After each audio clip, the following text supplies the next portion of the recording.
Olá, mais um A Voz do Claustro no canal do Mosteiro de São Bento do Rio de Janeiro. Olá, eu sou a irmã Martina e gostaria de começar com vocês hoje uma nova série. Eu proponho que a gente fale sobre os santos. Primeiro porque na nossa cultura cristã os santos estão muito presentes, obviamente, inclusive no nome das cidades, nos nomes geográficos, e a gente muitas vezes cita os santos quase automaticamente. E por outro lado porque nos nossos tempos muito turbulentos, muito difíceis, os santos são amigos que são para nós quase essenciais para que a gente justamente consiga ultrapassar ou consiga pelo menos aguentar com força esses tempos difíceis. E no entanto a gente tem às vezes uma noção muito equivocada sobre os santos. A cultura popular exagera muitas vezes o significado dos santos, ou por outro lado a nossa mentalidade mais racionalista, moderna, orgulhosa tende a desprezar os santos. Portanto, me parece que seria interessante que nós entrássemos um pouco nesse assunto e víssemos um pouco de que forma os santos podem nos ajudar e de que forma nós podemos então nos relacionar com eles. Em primeiro lugar, os santos são obviamente completamente iguais a nós. Essa ideia um pouco romântica e um pouco, vamos dizer assim, ultra piedosa, de que o santo já nasceu santo, de que o santo é uma pessoa diferente dos outros, de que o santo é, de certa forma, especial em si mesmo, implicitamente, é obviamente falsa. Mesmo porque se eles fossem assim, então eles não servem muito de ajuda para nós. Nós sabemos todos que nós não somos assim, que nós somos pessoas que temos que lutar e lutar bastante para, enfim, ter uma vida direita, honesta, justa e etc. E os santos são pessoas completamente em tudo iguais a nós. Inclusive, quando a gente se aprofunda um pouco nas biografias dos santos, a gente encontra elementos muito parecidos às nossas vidas, falhas, defeitos de temperamento, enfim, dificuldades que vêm da sua história pessoal, coisas que nós todos conhecemos. Eles são pessoas que viveram no mundo da sua época, pertenceram a uma cultura, a uma família, enfim, a uma época histórica. Pessoas que têm personalidades diferentes, que têm fraquezas, que têm, enfim, talentos, como todos nós. Não são, portanto, nem super-homens, que é o defeito, vamos dizer assim, romântico da ultra-piedade, mas também não são bobos, ingênuos, com uma mentalidade mais, enfim, racionalista moderna, procura fazer dos santos. Não há nada de bobo num São Francisco de Assis, não há nada de ingênuo num santo, por exemplo, que foi uma pessoa muito casta. A castidade, a pureza, a bondade, a justiça não vem da ingenuidade, muito pelo contrário, elas vêm justamente de uma luta diária e muito forte para se alcançar aquela virtude. Como a gente comentava na nossa série sobre as virtudes, o santo não é mais nada ou não é mais ninguém do que aquela pessoa, como todos nós, com seus defeitos, com as suas dificuldades, com os seus talentos, que responde à vontade de Deus, que responde à graça de Deus livremente, completamente consciente da sua liberdade, que responde a essa graça de Deus de forma positiva, e não só uma vez só na vida para sempre, senão que constantemente. Aquele que caindo se levanta, aquele que tendo pecado se arrepende, aquele que tendo sido egoísta e orgulhoso procura concretamente uma vida de caridade, uma vida de arrependimento. E é nesse sentido que o santo é para nós não só um modelo, não só, enfim, alguém assim muito alto a quem a gente possa imitar, senão que realmente um irmão, um amigo, ele é exatamente como nós. Pode ter uma história diferente, pode ter uma situação social diferente, pode ter inclusive qualidades diferentes, mas no que concerne enfim, a força da sua alma, a necessidade que ele tem de lutar para seguir a Deus, ele é completamente igual a nós. Portanto, é muito mais importante, talvez, sobretudo para nós como pessoas conscientes da nossa fé, ter no santo um amigo, um irmão, uma pessoa que nos ajuda nos detalhes da vida, uma pessoa que nos inspira em coisas que parecem talvez pequenas na nossa vida, do que simplesmente tê-lo como uma figura de altar, vamos dizer assim, como uma pessoa distante e superior a nós. O que caracteriza, portanto, um santo? Quando a Igreja Católica canoniza, beatifica ou canoniza uma pessoa, e obviamente que há muito mais santos não canonizados do que canonizados, o processo de canonização só pode ser feito quando há informação sobre essas pessoas. Quantas pessoas certamente foram santas e, no entanto, não há informação sobre elas, viveram essa sua santidade de forma escondida. O que caracteriza essa pessoa que nós veneramos como santo? Primeiro, essa entrega à vontade de Deus. O santo é o oposto do egoísta, do orgulhoso, do cheio de si. O santo detesta, e a gente vê isso sempre na história dos santos, ser bajulado, isso que muitas vezes a gente faz, né, com relação aos santos. Ele mesmo, uma das características da pessoa santa é que ela se retira do centro, é que ela absolutamente não atribui a si mesma aquilo que ela faz de bom, inclusive aquilo que ela faz de grande. Historicamente, é uma pessoa que constantemente põe o seu centro em Deus. E quando a gente, portanto, conhece uma pessoa assim e diz, nossa, como o Senhor é grande, como você faz coisas maravilhosas, imediatamente a resposta é, eu não faço nada, quem faz é Deus. Se faz através de mim é simplesmente porque eu sou pobre e pequeno e preciso dele. O santo tem sempre, sine qua non, enfim, clara consciência de que ele é pequeno, de que ele é falho, de que ele é humano, como todos nós, e de que, portanto, ele precisa da ajuda de Deus e que Deus é grande, não ele. E nesse sentido é que ele consegue ter isso que é um dos requisitos, né, para um processo de canonização, a virtude até o ponto do heroísmo. O santo não só é uma pessoa virtuosa, uma pessoa, portanto, que tem fé, que tem esperança, que tem caridade, justiça, temperança, etc., na medida em que isso é possível. Ele não tem isso igualmente todos os dias, ele não nasceu assim, isso é a luta dele, a luta diária até a morte, mas ele tem essas virtudes até o ponto do heroísmo. O que quer dizer isso? Que o santo precisa ter morrido mártir, que o santo precisa ter sofrido muito? Não, não necessariamente, mas sim nós todos sabemos que a vida virtuosa é nesse mundo um combate. Porque o mundo, geralmente, o mundo aqui no sentido espiritual, não é virtuoso. O mundo não aplaude a virtude. O mundo não preza a virtude. O mundo aqui não entendido no sentido, né, geográfico, etc., mas sim no sentido dessa mentalidade mundana, dessa mentalidade de, por exemplo, desonestidade, injustiça, né, dessa mentalidade de egoísmo. Obviamente que essa mentalidade existe no mundo, o mal existe, nós sabemos disso.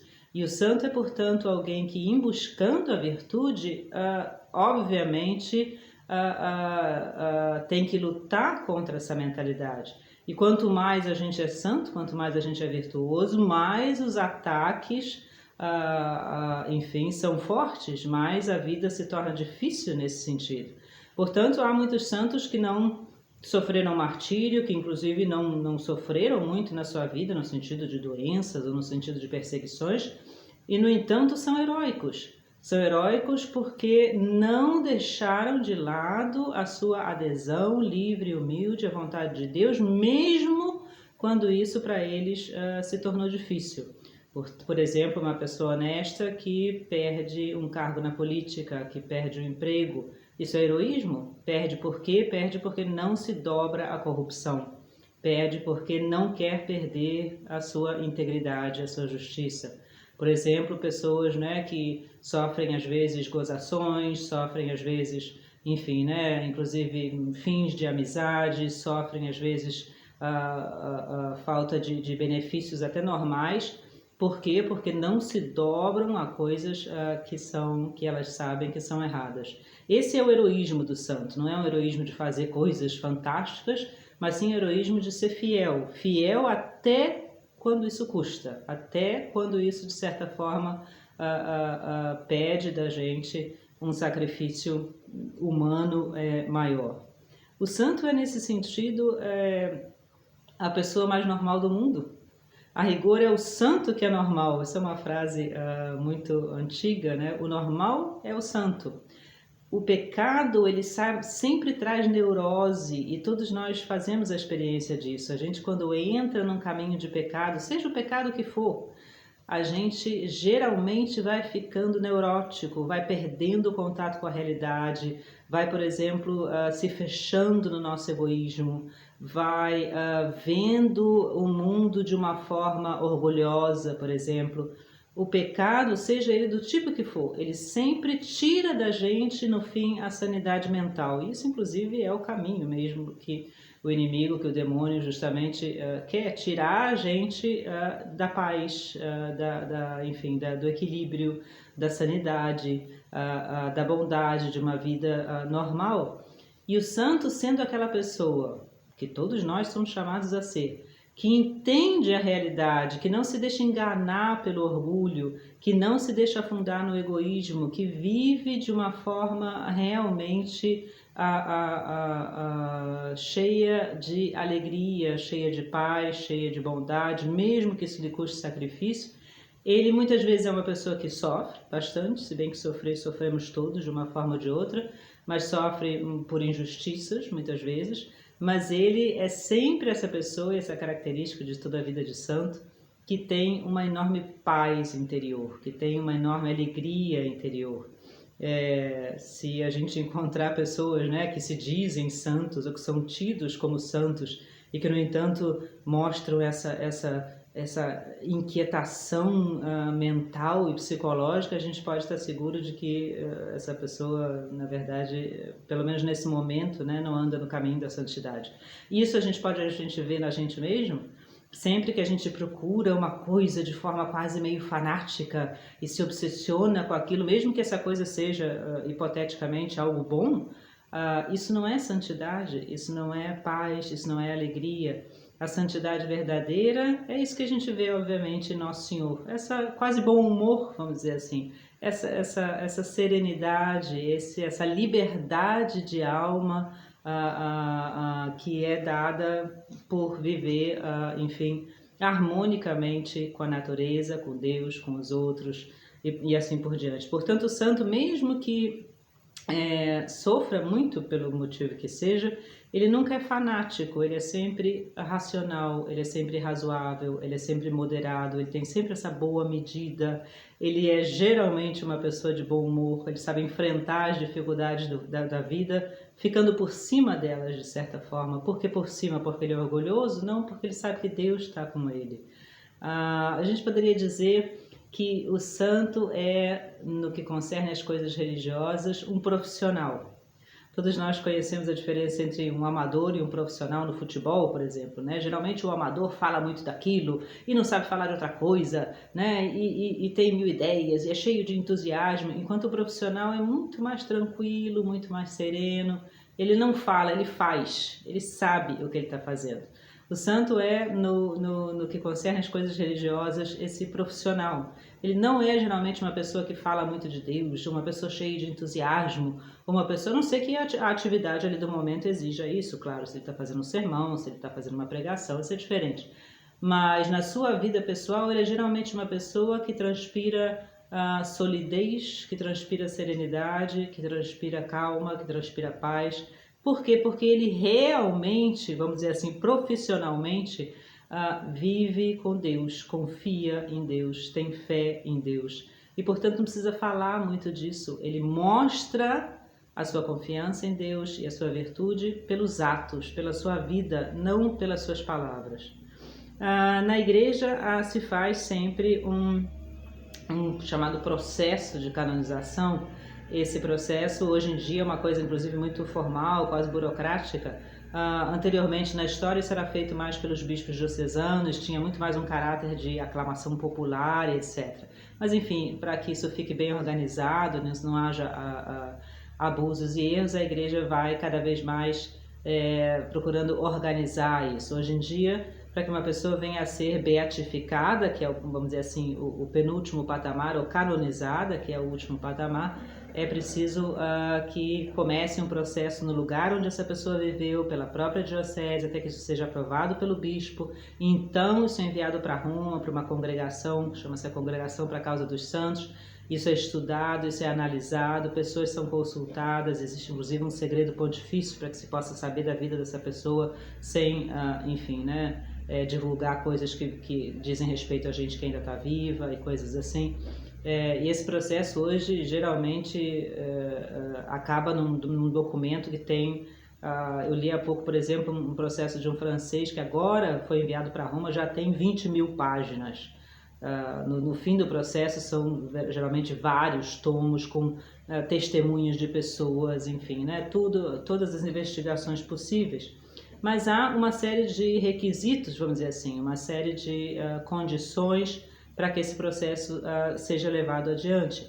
Primeira coisa é que exista uma aclamação popular, esse é o primeiro, o mais básico.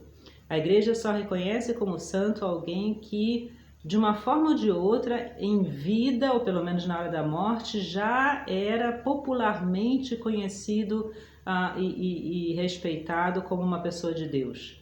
Há muitas pessoas há muitos grupos às vezes, né, que desejam levar adiante um processo de canonização do seu fundador ou de um escritor e que não conseguem nem começar porque essa pessoa não é o antigo ditado, né, voz do povo, voz de Deus. Essa pessoa não é tida popularmente como santo. A gente acredita que a santidade ela exala, ela irradia uma força de Deus muito clara e muito, né, conhecida de todos nós, que faz com que essa pessoa, mesmo com as injustiças, mesmo com os enganos, etc., mesmo com os inimigos, que sobretudo o povo simples, as pessoas simples, simples no sentido aqui não de serem pobres, mas no sentido de não serem complicadas, reconhecem nessa pessoa, enfim, uma proximidade de Deus. E, portanto, a primeira coisa que se pesquisa é se há uma fama de santidade, vamos dizer assim. Não precisa ser da vida inteira da pessoa, muitas vezes o santo é alguém que foi muito pecador, né? Mas pelo menos na parte final da sua vida, na sua morte, às vezes é um mártir, uma coisa assim. Depois, obviamente, a fidelidade à doutrina cristã.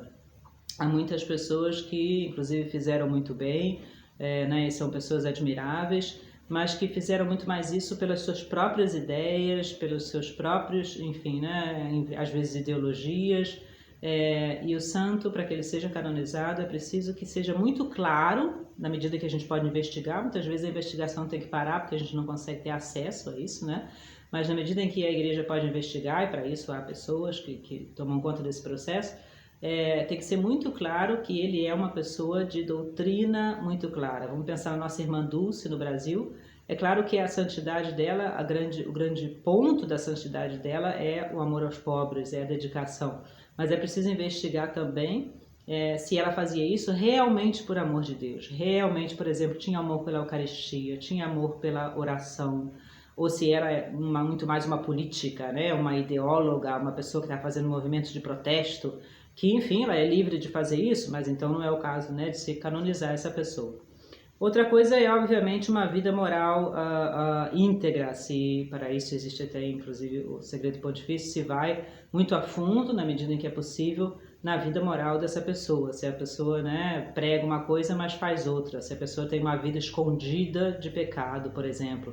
Se a pessoa, no fundo, roubava ou tinha relações ilícitas, embora aparentemente tivesse uma qualidade de santa, né? Se essa pessoa tem interesses políticos, isso tudo é preciso ser investigado a fundo em cartas, em entrevistas, etc.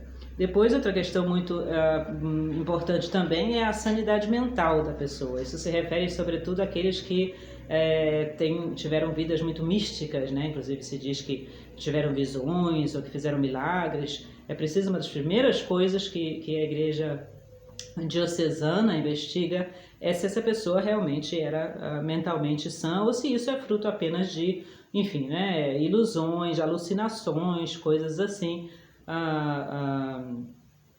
que são medicamente investigáveis. Inclusive, a tendência muito grande hoje da mentalidade racionalista é sempre atribuir enfim, falta de sanidade mental à vida desses santos muito místicos, né? Inclusive, há livros que dizem que Santa Teresa d'Ávila, por exemplo, era, né, perturbada mentalmente. O que obviamente não é o caso. Há pessoas de vida profundamente místicas. Se nós cremos em Deus, nós cremos na possibilidade do milagre, na possibilidade de visões, claro, por que não?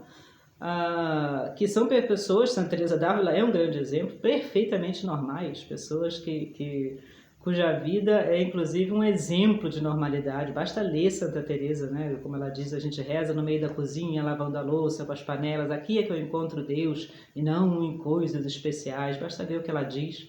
São pessoas de liberdade total e sanidade mental total, que, no entanto, sim, tiveram realmente um relacionamento místico, às vezes, né, com, enfim, a vida espiritual, com a Deus e a vida do céu. Outra coisa, obviamente, muito importante é se a pessoa morreu na graça de Deus, essencial.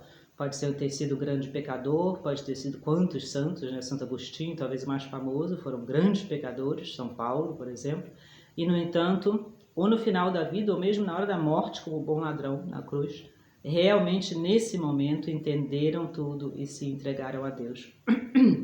Isso é essencial para que essa pessoa, então, seja reconhecida como santo. E, por fim, a primazia da caridade e da humildade. Sobretudo nos santos que foram grandes personagens históricos, que foram pessoas importantes do seu tempo, que foram grandes sábios.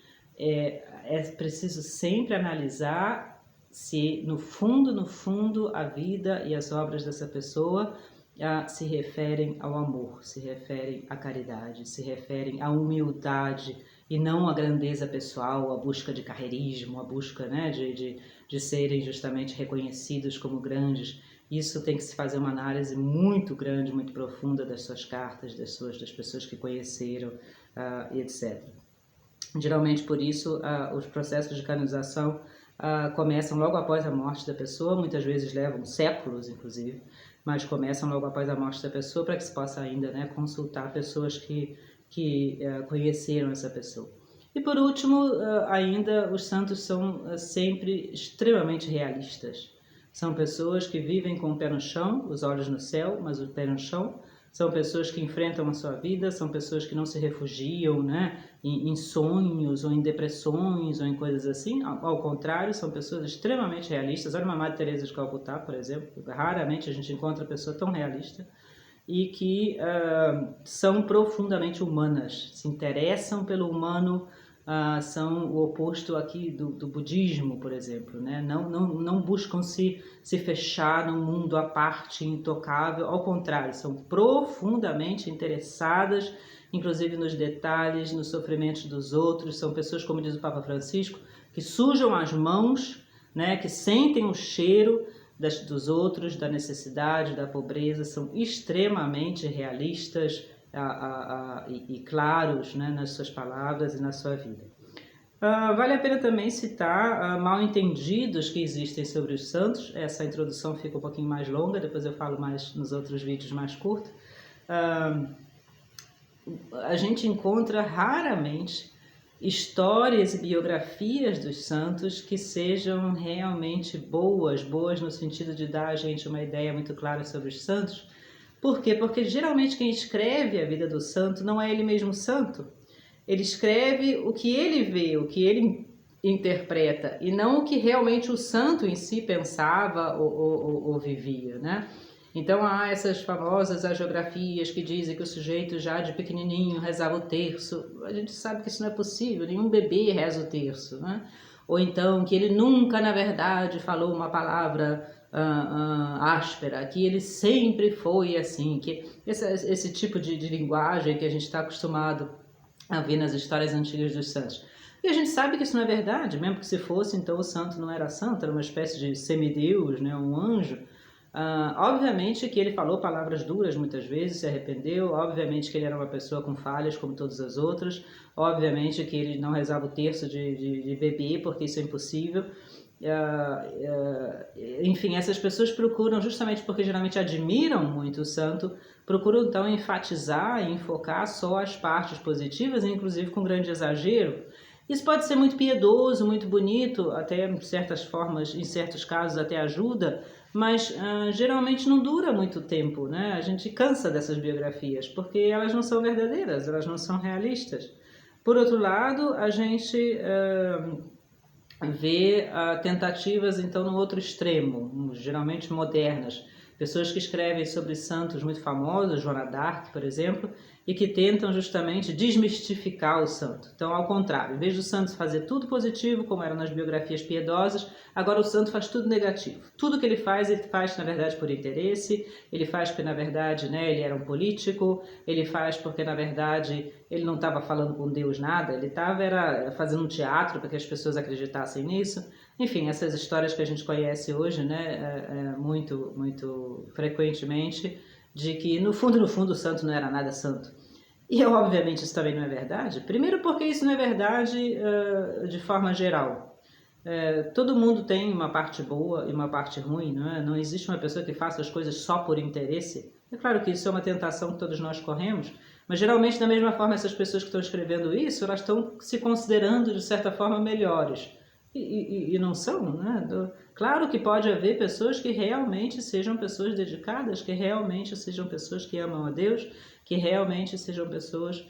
Não exageremos para o outro lado, mas também não exageremos para esse lado. O santo é justamente, de novo, aquele que está no caminho do meio, não é? Aquele que é normal, aquele que é realista. Tem defeitos, obviamente, mas obviamente também não é pessoa que, né, tudo que faça de bom, na verdade, tem um interesse por trás disso. Isso é, de certa forma, falta de bom senso, né? Há também o problema de que o santo é muitas vezes pintado como um masoquista, como alguém que gosta do sofrimento, né? Ou como alguém alocado, que tem visões. Isso também é defeito do biógrafo, da pessoa que escreve, né? Na medida em que a gente tem contato com o santo ele mesmo, se ele deixou coisas escritas, por exemplo, São Francisco de Sales deixou um número enorme de cartas. Quando a gente lê as cartas do próprio São Francisco, não o que as pessoas estão falando dele, mas ele mesmo, as cartas de Santa Teresa d'Ávila também, a gente vê a sanidade mental que essas pessoas tinham. Pessoas que sofreram, pessoas às vezes, né, que tiveram doentes. Aqui perto de mim na Alemanha tem uma santa há pouco canonizada que passou a vida toda doente. E vem também essas histórias que são, enfim, né, pobres. Mas quando a gente lê o que ela falou, é uma pessoa extremamente de bom humor, alegre, né, que de vez em quando diz, ai, esse sofrimento, já não aguento mais isso. Deus, quando é que o Senhor vai me livrar disso? Pessoas completamente normais. Vamos tentar então apresentar aqui alguns santos. Eu escolhi santos muito modernos, dos nossos tempos, né? Dos últimos 2 séculos, que são mais ou menos desconhecidos para nós no Brasil, e nem todos ainda foram canonizados. O processo já foi começado, e geralmente o Papa dá no começo uma palavra, né, dizendo que esse processo pode ir adiante. Então a gente chama essa pessoa venerável. Ainda se falta uma grande parte do processo, mas pelo menos as partes essenciais que a gente citou aqui já estão, enfim, já foram estudadas, examinadas e garantidas. E vamos tentar justamente nessas histórias ver que não só adianta ser santo, como no fundo isso é o único que adianta. No fundo a nossa vida é a busca da santidade. Quer dizer que amanhã a gente vai ser canonizado ou não, vai estar com uma figura nossa no altar, isso não importa em nada. Talvez, né, a gente nem seja conhecido como santo, mas no fundo, é isso que importa na vida, é procurar estar na graça de Deus e corresponder à graça de Deus. Na medida que a gente faz isso, a gente é feliz, a gente é são, a gente é alegre, a gente tem paz. E na medida que a gente busca 300 outras coisas que não são a graça de Deus, por melhores e mais lindas que sejam essas coisas e atraentes, no fundo a gente vai acabar triste, sozinho, enfim, deprimido e etc. A santidade não só vale a pena, como ela é o único que a rigor vale a pena. para todos nós com os nossos temperamentos diferentes, histórias diferentes, defeitos diferentes.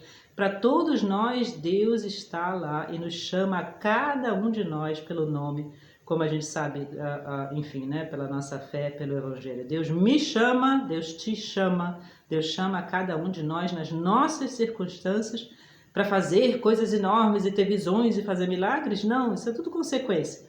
Mas sim para atender ao que Ele pede de nós e dizer simplesmente, como diz o Papa Francisco, sim à graça que Ele nos dá todo dia. Vamos tentar então seguir adiante com essa nossa série.